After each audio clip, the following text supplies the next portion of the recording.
that the world has changed. We have the best evidence. For the first time I hear President Aznar speaking in English, in a fluent English. For me it's sensational, and it looks like we're going to have a better world. Our most famous painter was asked once which is the best painting he painted in his life. And his reply was, the one that I'm going to paint tomorrow. Leadership is painting the painting of tomorrow. I noticed that many people either laughed or criticized the Nobel Prize Committee for providing a Nobel Prize to President Obama. I think they were laughing for the wrong reasons. If I would be on the committee that distributes the Nobel Prizes, I would, without hesitation, give it to President Obama, because all the medals that were given for things that belongs to the past. This is the first Nobel Prize recognition of a man who introduced the future. And believe me, to introduce the future is more than to record the past. And we had a brilliant description, really a brilliant description, of the President philosophy by you, Susan Rice. It was a pleasure to listen to you. And you again, you painted the proper picture of tomorrow. This is the greatest, the most difficult thing to introduce tomorrow. Why? Because people prefer to think, to dream, to remember rather than to think. To remember, you feel at home. And if you forget something, nobody cares. Remembering is actually forgetting. You remember only the nice things. But when you have to think, and you see all those changes coming from all sides, you are beginning to be frightened. I look at our personal life.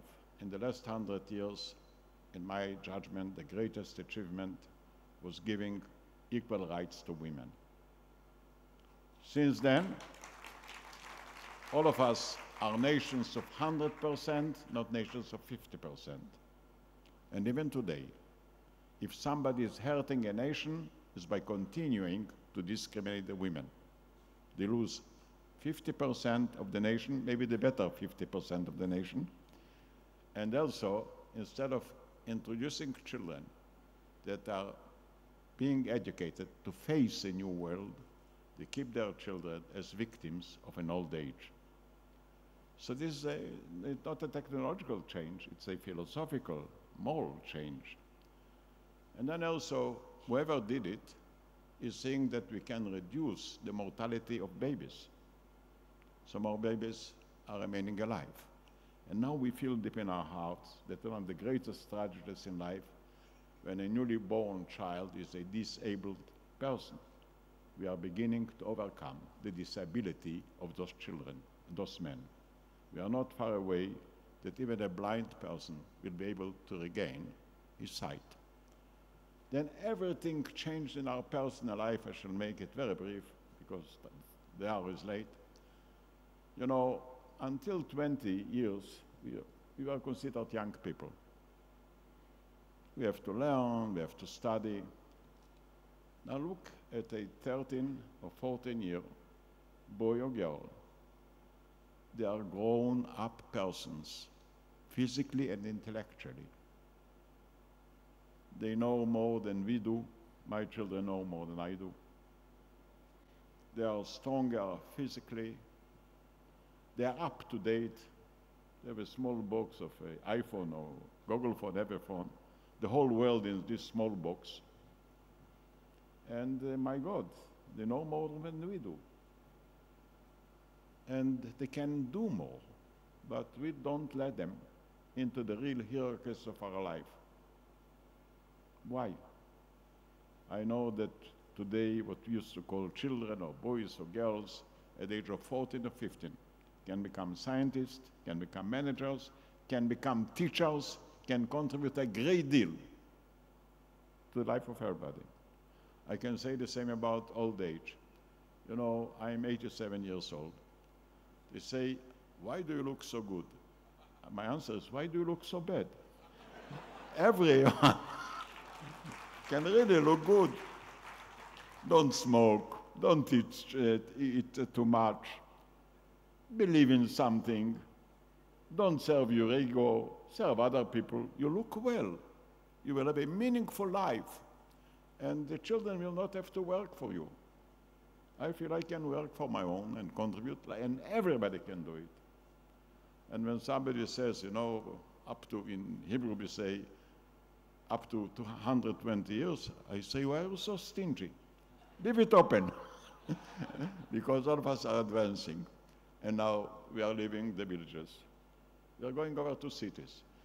You know, Susan, I think about General Motors. Why did they bankrupt? Because they build cars to connect between cities and villages, where the real problem is within the cities. The real problem with transportation today is in the cities. You have today a skyscraper. In the skyscraper, you have the same amount of people that you have had in a village. And in the skyscraper, there are elevators. They don't have cars. It changed.